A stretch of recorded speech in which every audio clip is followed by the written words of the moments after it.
घर जब नाना जाए, हमको बंदर मोर दिखाए। चिड़िया घर जब नाना जाए, हमको बंदर मोर दिखाए।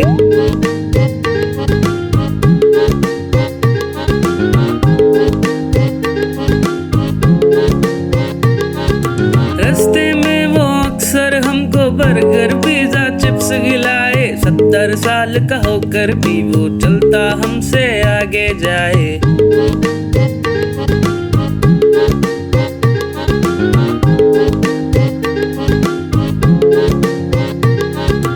रौनक होती है चेहरे पर बचपन की जब बात सुनाए। दोस्त बनकर कुछ बातों पर साथ हमारे हंसता जाए।